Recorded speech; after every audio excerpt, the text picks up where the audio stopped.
अभी ये गेट खुल रहा है और यहाँ पर लोगों की भीड़ जमा है। ये देखिए, ये बाबा साहब की मूर्ति जो अंदर लोग आ रहे हैं। आज चूंकि जयंती है, ये अंबेडकर पार्क में ये मूर्ति स्थापित है। बहुजन समाज पार्टी को समझने के लिए अनुज बहुजन समाज पार्टी के अंदर जाना पड़ता है। 27 बहन कुमारी मायावती जी पूर्ण बहुमत मुख्यमंत्री बनेंगी। अच्छा, मिशन है, मिशन पूरा एकदम। बहुजन समाज पार्टी के लोग इस तरह के आयोजन में तो दिखाई देते हैं, उसके बाद उनको आप नहीं पाएंगे। पूरे तरमन धन से हम तो सब लोग जो है तैयार है। बहन जी को जो है 27 में मुख्यमंत्री बनाएंगे, आगे चल के प्रधानमंत्री भी बनाएंगे। अगर आप अंबेडकर से खेलना चाहेंगे, काशीराम से खेलना चाहेंगे, तो मैं समझता हूँ कि ये आपके लिए बड़ा नुकसान है। कितने लोग आ गए होंगे? कम से कम 5-6 लाख आदमी। जय जय जय हनुमान गोसाई, मायावती से जान बचाई। इस बार 27 में बहन जी की सरकार बनने वाली पूर्ण बहुमत से। Mayawati is very good administrator but worst politician. नमस्कार दोस्तों, मैं हूं आपके साथ अनुज श्रीवास्तव। आज 14 अप्रैल है, यानी कि डॉक्टर भीमराव अंबेडकर की जयंती है और पूरा देश डॉक्टर साहब की जयंती मना रहा है। हम लोग इस वक्त मौजूद हैं उत्तर प्रदेश में, उत्तर प्रदेश की राजधानी लखनऊ में, और लखनऊ में भी गोमती नगर में। मेरे ठीक पीछे आप अंबेडकर पार्क देख रहे हैं। यहाँ पर एक बड़ा कार्यक्रम रखा गया है और पूरे प्रदेश भर से बहुजन समाज पार्टी के लोग जो हैं वो यहाँ पर पहुँच रहे हैं और अच्छी खासी भीड़ यहाँ पर देखने को मिल रही है। वो भीड़ भी हम आपको दिखाएंगे, आगे बातचीत भी करेंगे। कल रात में 11 से 12 बजे तक मैं यहीं पर था और यहाँ पर अच्छी खासी भीड़ थी। यहाँ पर तैयारियाँ चल रही थी। जब 14 अप्रैल आती है तो ये बहुजन समाज पार्टी के लिए एक महोत्सव की तरह होता है, एक उत्सव की तरह होता है, एक त्यौहार की तरह होता है। और ठीक वैसी ही तस्वीर इस बार भी देखने को मिल रही है। लेकिन इस बार का 14 अप्रैल खास क्यों है? दरअसल दोस्तों, उत्तर प्रदेश में हर एक पार्टी डॉक्टर भीमराव अंबेडकर की जयंती मना रही है। हम बीजेपी की बात करें, हम समाजवादी पार्टी की बात करें, बहुजन समाज पार्टी की बात करें, दोस्तों दलित समुदाय का जो वोट बैंक है उसको साधने की पूरी कोशिश की जा रही है। और उसी कड़ी में यहाँ पर 14 अप्रैल को लखनऊ के गोमती नगर में मायावती एक बड़ा शक्ति प्रदर्शन कर रही हैं। पहले ये कहा गया था कि जगह जगह पर डॉक्टर साहब की जयंती मनाई जाती है, लेकिन इस बार ये कहा गया कि आप लोग सभी लोग लखनऊ पहुंचिए और इसीलिए सोशल मीडिया पर एक कैंपेन चलाया गया और उस कैंपेन के तहत ये कहा गया कि 14 अप्रैल को लखनऊ पहुंचिए। और यहाँ पर रात से ही भीड़ लगनी शुरू हो गई थी। उसी की तस्वीर भी हम आपको दिखा रहे हैं। रात की तस्वीरें भी हम आपको दिखा रहे हैं कि रात में किस तरह का माहौल था, और इस वक्त की तस्वीरें भी हम आपको दिखा रहे हैं इस वक्त क्या माहौल है। तो देखना होगा कि आने वाले वक्त में इसका कितना असर होता है। जो हर एक पार्टी जो कोशिश कर रही है, 2027 का चुनाव भी हमारे सामने है और उसका शंखनाद भी हो गया है। तो ये एक बड़ी तस्वीर देखने को मिल रही है। आगे हम और भी तस्वीरें दिखाएंगे। बहुत सारे लोग हैं जिनसे बात करेंगे, बहुत सारे वरिष्ठ पत्रकार हैं, उनसे बातचीत करेंगे। पूरा उत्तर प्रदेश का गणित समझने की कोशिश करेंगे। तो बने रहिए हमारे साथ। ये अंबेडकर पार्क का मेन एंट्री गेट है और यहाँ से जब हम आगे बढ़ रहे हैं तो यहाँ पर भीड़ दिखाई दे रही है। ये लोग जो हैं वो लगातार सुबह से ही अंदर जा रहे हैं और डॉक्टर भीमराव अंबेडकर की जयंती का मौका, और उस मौके पर यहाँ पर पूरे उत्तर प्रदेश से अलग अलग ज़िलों के लोग यहाँ पर पहुँच रहे हैं। जब हमारी लोगों से बातचीत हुई थी तो कोई बता रहा था कि पूर्वांचल से आया है, कोई पश्चिमी उत्तर प्रदेश से आया है। तो ये भीड़ जो देख रहे हैं आप, ये बीएसपी के लोगों की भीड़ है। पूरा क्षेत्र देखिए, चूँकि पार्क बहुत बड़ा है, यहाँ पर अगर आप देखेंगे तो ये पूरा इस वक्त नीला गमछा, नीला झंडा, बाबा साहब भीमराव अंबेडकर की तस्वीर लेकर यहाँ पहुँचे हुए हैं। पूरा अंबेडकर पार्क इस वक्त नीले झंडे से पटा पड़ा है, नीले गमछों के साथ पटा पड़ा है। ये ऊपर का सीन हम आपको दिखाने की कोशिश कर रहे हैं और यहाँ पर लोग ऊपर चढ़े हुए हैं और ये पूरा अंबेडकर पार्क के अंदर का नज़ारा हम आपको दिखा रहे हैं। तो ये भी रंग है, जब भी ऐसे कार्यक्रम होते हैं तो ऐसी तस्वीरें खूब निकल कर आती हैं।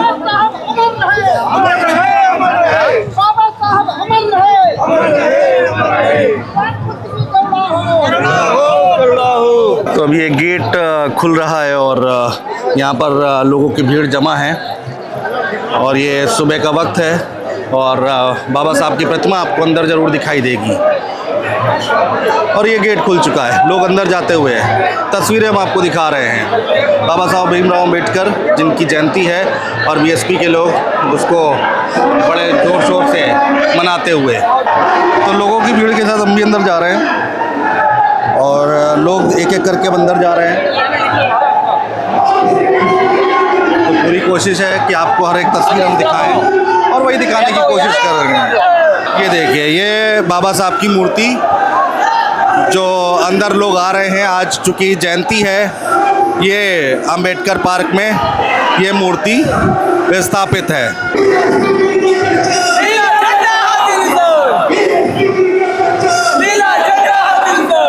तो ये बाहर निकलने की कोशिश यहाँ से हम लोग कर रहे हैं। तो ये देखिए, इस गेट से पूरी भीड़ अंदर आती हुई, लगातार नारे लग रहे हैं।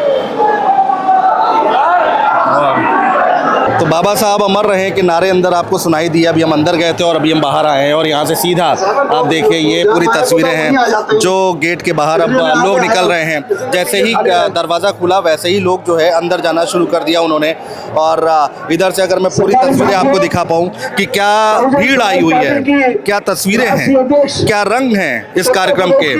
बीएसपी का ये कार्यक्रम है और ये बड़ा कार्यक्रम किया जा रहा है। माला अर्पण करने के लिए आए हैं हम लोग, जिला चंदौली से आए हैं। चंदौली से आए हैं? जी, जी। कब आ गए थे? हम 4 बजे भोर में हम यहाँ जो है कि प्रस्थान कर चुके थे। जोश आई है इस बार? जोश एकदम भरपूर है। 27 2027 क्या होगा 27 में? 27 में बहन कुमारी मायावती जी पूर्ण बहुमत मुख्यमंत्री बनेंगी। अच्छा, मिशन है? मिशन पूरा एकदम। बहुजन समाज एकजुट है? बहुजन समाज एकजुट एकदम निर्छल। कहाँ से आ रहे हैं?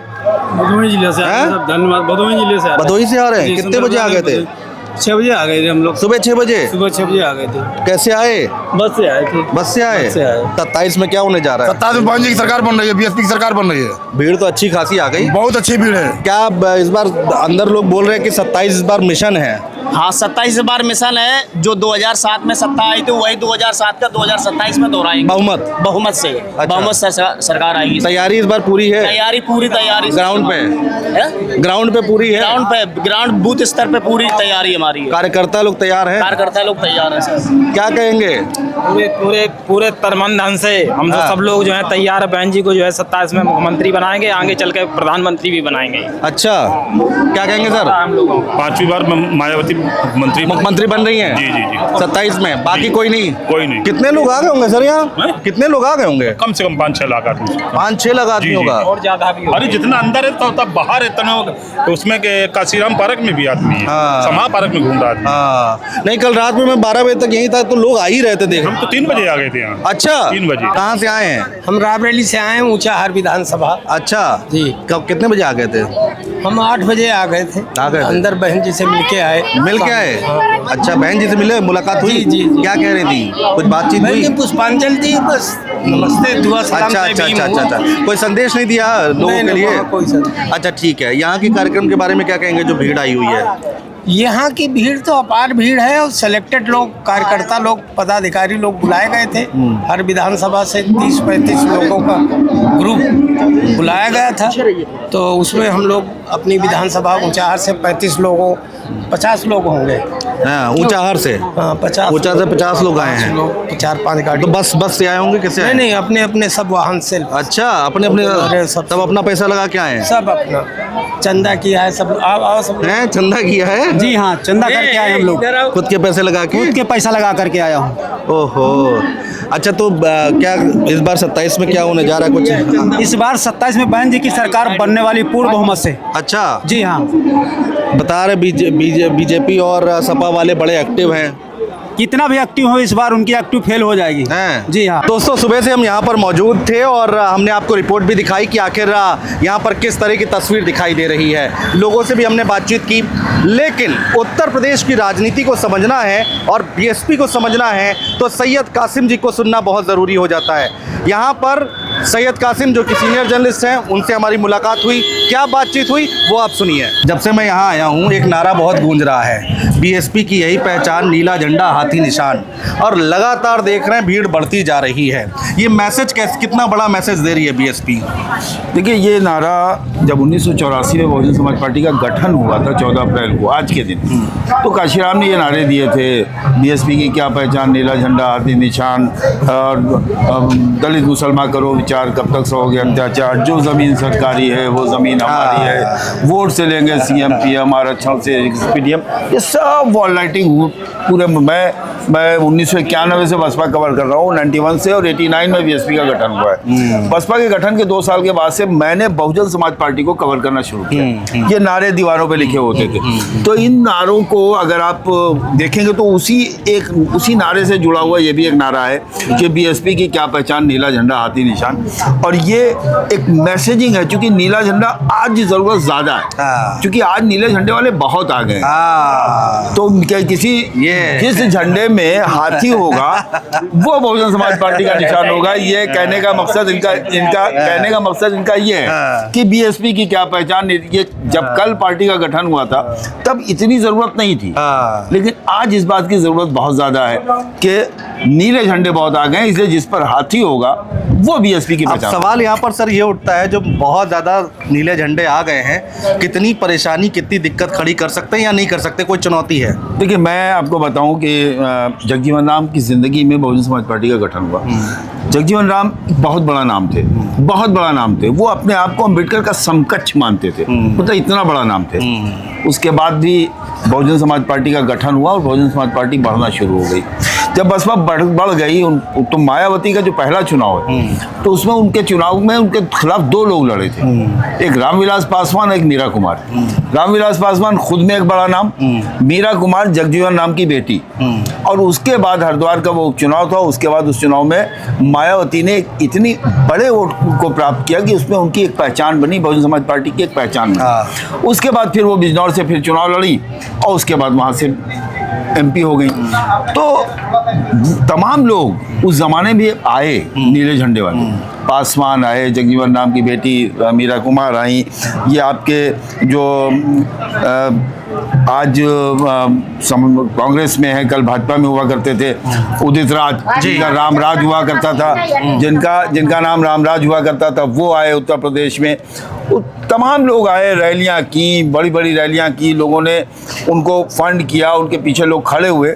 लेकिन बहुजन समाज पार्टी को समझने के लिए अनुज, बहुजन समाज पार्टी के अंदर जाना पड़ता है। बहुजन समाज पार्टी वो है ना, गालिब के किनारे से कभी अंदाज़े तूफान नहीं होता, तो किनारे से बहुजन समाज पार्टी को नहीं समझा जा सकता है, क्योंकि मैंने बहुजन समाज पार्टी को अंदर से देखा है।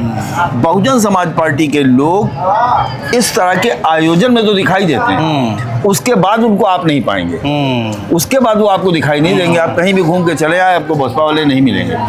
यही वजह है कि लोग कहते हैं बसपा खत्म हो गई।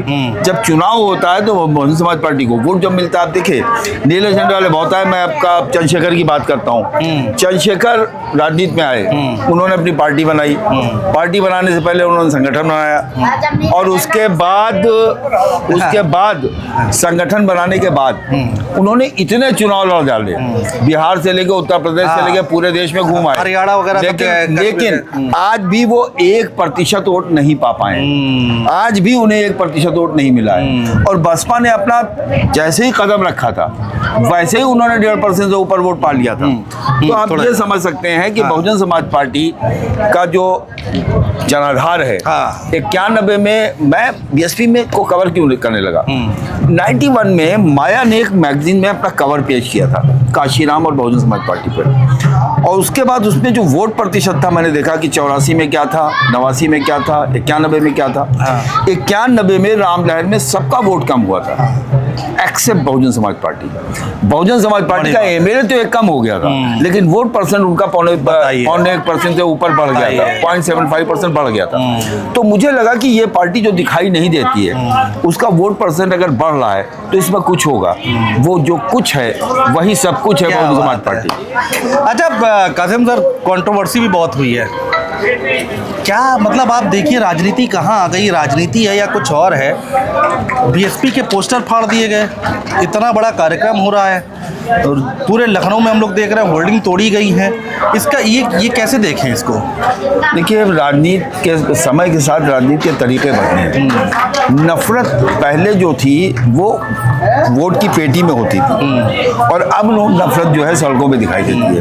और सिर्फ लखनऊ में आपने नहीं देखा, मैंने कल एक लाइव किया था, दिल्ली था मैं जी, वहीं से मैंने लाइव किया था। गोरखपुर में पोस्टर जला दिए गए बाकायदा, बताइए, और जलाने वाले पुलिस वाले थे, मुख्यमंत्री का जिला था, मुख्यमंत्री का क्षेत्र था और वहाँ पर यही रैली के पोस्टर जलाए गए, अम्बेडकर जयंती के पोस्टर जलाए गए। ऐसे में वहाँ पर हालांकि गिरफ्तारी हुई, कोई उसको सस्पेंड भी किया गया, लखनऊ में भी कल गिरफ्तारी हो गई है। हाँ। लेकिन ये जो चीज़ है, आदमी ये करता चाहे जिसलिए हो, ये बहुजन समाज के लोगों को एकत्रित करती है, बहुजन समाज के लोगों को इकट्ठा करती है, बहुजन समाज के लोगों को ताकत देती है। हर एक्शन का अनुज रिएक्शन होता है, बिल्कुल हर एक्शन का रिएक्शन बिल्कुल होता है, बिल्कुल ये जो कल का एक्शन था, इसके रिएक्शन में आप देखिएगा कि आपको देखिए बहुजन समाज पार्टी ने अपना एक काम बंद कर दिया। उनका एक कार्यक्रम चला करता था कैडर कैंप का, जिस कैडर कैंप में बाबा साहब की प्रतिज्ञाएं पढ़ी जाती थी। उनकी प्रतिज्ञाओं की जो पहली प्रतिज्ञा थी वही थी कि गौरी गणेश की कभी पूजा नहीं करूंगा। तो आप अगर उनके भगवान, आज क्या अभी आप सुन रहे होंगे, लोगों से बात कर रहा था, लोगों का कहना है कि अम्बेडकर हमारे भगवान है। बिल्कुल कहा, बिल्कुल कहा। आप उनके भगवान को अपमानित करने का प्रयास करेंगे, आप उनके भगवान की श्रद्धा और पूजा करने से उनको अगर आप रोकेंगे, आप उनके भगवान के लिए उनके रास्ते का कांटा बनेंगे, पत्थर बनेंगे, तो आप ये मान लें कि आने वाले कल में जो ये माना जाता है कि ये समाज जो है इस वक्त बिखरा हुआ है, टूटा हुआ है, लेकिन अम्बेडकर के नाम पे वो इकट्ठा है। अगर आप अम्बेडकर से खेलना चाहेंगे, काशीराम से खेलना चाहेंगे, तो मैं समझता हूँ कि ये आपके लिए बड़ा नुकसानदेह है। अच्छा सर, अब मैं आपसे थोड़ा सा और राजनीति को समझना चाहूँगा। दादरी में अखिलेश यादव ने शंखनाद किया, मैंने उस रैली को भी कवर किया। आज मैं यहाँ पर आया हूँ, ये भी कवर कर रहा हूँ, कार्यक्रम है ये। आपको लगता है क्या एक तरफ अखिलेश यादव ने शंखनाद कर दिया है चुनावी, और दूसरी तरफ क्या इस कार्यक्रम से 14 अप्रैल से आज बिगुल फूंक दिया गया है? नहीं, मुझे लगता है कि 9 अक्टूबर से उन्होंने बिगुल फूंका। हाँ। 14 अप्रैल तो एक सिंबॉलिक है।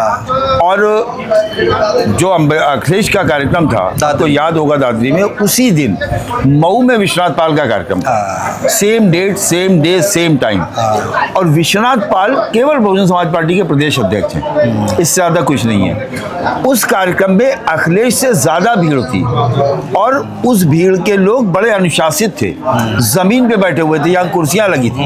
अगर यहाँ आपने अपने कवरेज में, जैसे अपनी मीडिया की नज़र से, कैमरे की नज़र से, हम और आप जिसे लोग लाखों बताते हैं, हम पकड़ लेते हैं कि 9,000 है कि 10,000 है। मेरा अपना आकलन है कि दादरी की मैक्सिमम अगर भीड़ रही हो तो 10,000 रही होगी, और मऊ में भी वही हालत थी, 9 से 10,000, 12,000 लोग थे।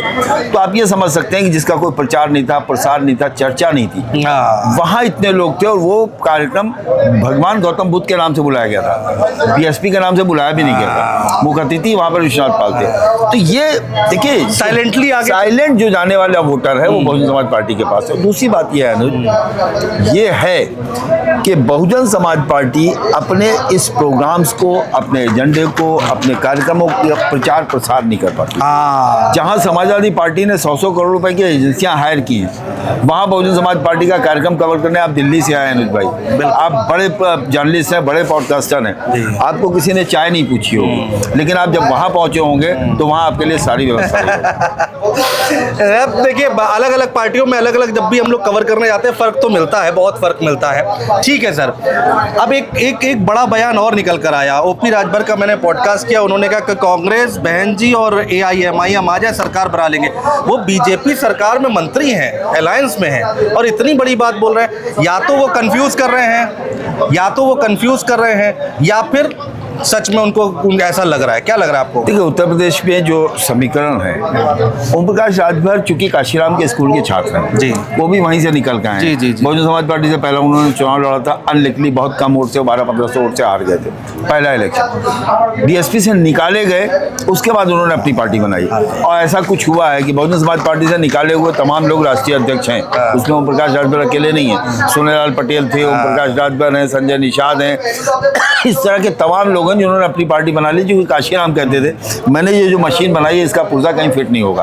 ये वही है कि काशीराम की मशीन का वो पुर्जा भारतीय जनता पार्टी में रह कर भी बात वो इस तरह की कर रहा है, वो वहां भी फिट नहीं हो रहा है। क्योंकि काशीराम के ये जुमले मुझे याद है, उन्होंने अपने बाकायदा उन्होंने कहा था कि मैं ये जो मशीन बना रहा हूँ इसका पुर्जा कहीं फिट नहीं होता।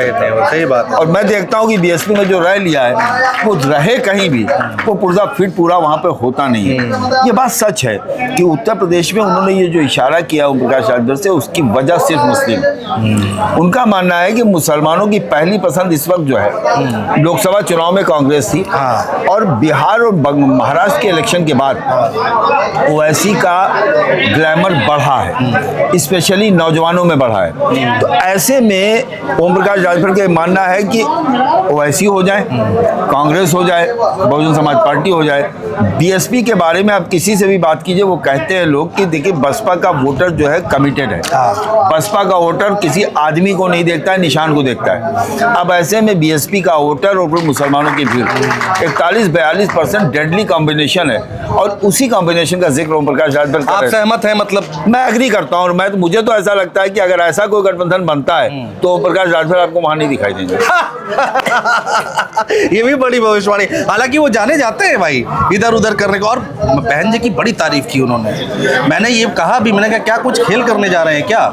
कह रहे नहीं ऐसा कुछ नहीं है, लेकिन बहन जी की बहुत तारीफ की। देखो ओम प्रकाश राजभर ने अभी की, संजय निषाद ने कुछ दिन पहले की थी कि जब बहन जी जाती थी आकस्मिक निरीक्षण पे तो डीएम एसपी क्या कहते हैं हनुमान चालीसा पढ़ते थे, लेकिन उसमें शब्द लगाते थे कि मायावती से जान बचाई, जय जय जय हनुमान गोसाई, मायावती से जान बचाई। तो ये वो भी कहते रहे, संजय निषाद भी कहते रहे। देखिए मायावती के बारे में मैंने 50 बार ये बात कही है, पता नहीं आपसे कही कि नहीं कही। मायावती बेहतरीन, बहुत अच्छी एडमिनिस्ट्रेटर है। मायावती के अंदर सारी खूबियां हैं। मायावती पूरे देश में एक लौटी दलित नेता हैं जिनको आदमी वोट न भी देता हो दलित समाज का, तो मायावती का अपमान नहीं सुन पाता। सही बात। मायावती के खिलाफ बात नहीं सुन पाता। सही बात। Mayawati is very good administrator but worst politician. राजनीति के मामले, मैं अपनी जानकारी आपको बता रहा हूँ अनुज भाई, मेरी जानकारी में वर्तमान समाजवादी पार्टी के 2024 में जीते हुए पिछली जात के सांसद और एक अनुसूचित जात के सांसद विधायक जिनके परिवार में सांसद भी है, ये दोनों लोग बहुजन समाज पार्टी में लाइन लगा रहे हैं, सिस्टम भिड़ा रहे हैं किसी तरह से मायावती से मुलाकात और बात हो जाए। 3 महीने से ऊपर हो चुके हैं अनुज भाई, अभी तक मायावती ने उनको अपॉइंटमेंट नहीं दिया। दूसरी पार्टियां दरवाजा कितनी तेज खोलती हैं, तो लपक लेते हैं भाई। नसीमुद्दीन सिद्दीकी जैसे शख्सियत के लिए समाजवादी पार्टी ने दरवाजे ही नहीं खोले, राज्यसभा या विधान परिषद का इंतजाम भी करके रखा है। जब चुनाव आएगा तो आप देख लीजिएगा। बहुत साथी हैं आपके भी गए हैं सपा में भाई, तुरंत ज्वाइनिंग हुई है, अभी और ऐसा नहीं है अखिलेश डायरेक्ट कर रहे हैं। अभी एमएच खान गए, सीधे अखिलेश ने बात की, वहीं बैठे बैठे गए थे वो ईद मिलन में, वहीं बैठे बैठे उनको राष्ट्रीय प्रवक्ता बना दिया। और मायावती उनसे 3 साल से मिली नहीं थी। अब आप सोच लीजिए कि जो आदमी आपकी पार्टी का पक्ष रखता है, आपका प्रवक्ता है, 3 साल से आपकी उसकी मुलाकात नहीं हुई, क्या रुकेगा वो? तो पॉलिटिक्स एक अलग चीज है और मिशन एक अलग चीज है। लेकिन उनको अगर शासन चलाने दिया जाए तो आप ये कह रहे हैं कि बहुत बेस्ट शासन, इसमें कोई शक नहीं। 7 से 12 का शासन बढ़िया था। 7 से 12 का था। 95 में पहली बार 4.5 महीने की उन्होंने सरकार बनाई थी, उसकी धमक आज तक है। 4.5 महीने की सरकार में 4.5 महीने में लोग सेट होते हैं, और उन्होंने 4.5 महीने में उत्तर प्रदेश में वो आफत कर दी कि हर आदमी जो है वो आज भी मायावती को याद करता है। तो उसकी वजह क्या है? जब वो कुर्सी पे होती है तो उनकी आंखों में कोई चश्मा नहीं पड़ा होता, वो बायस नहीं होती। कार्रवाई अपने सांसद को, उमाकांत यादव को पुलिस ढूंढ रही थी, मिल नहीं रहे थे, अपने आप बुलवाया, अपने आवास के बाहर गिरफ्तार करवा दिया। कौन करता है? सही बात है। आनंद सेन यादव को बर्खास्त कर दिया, अमरमणि त्रिपाठी को बाहर कर दिया। तो वो मायावती क्या अपराध करके कोई आया तो उसके बाद उसकी माफी नहीं थी, वो चाहे उनकी पार्टी का हो या विपक्ष का हो। बिल्कुल सर, बहुत अच्छा लगा आपसे बात करके। मैं 2 बार सर का पॉडकास्ट कर चुका हूँ। बातचीत जरूर करते रहते हैं हम, जब भी मुलाकात होती है या फिर फ़ोन पे बात होती है, बहुत सारी ज्ञान की बातें मिलती है, बहुत कुछ जानने को मिलता है। आगे भी सर उम्मीद करेंगे कि आपसे बातचीत। शुभकामनाएं आपके चैनल के लिए, बहुत बहुत शुक्रिया। Thank you.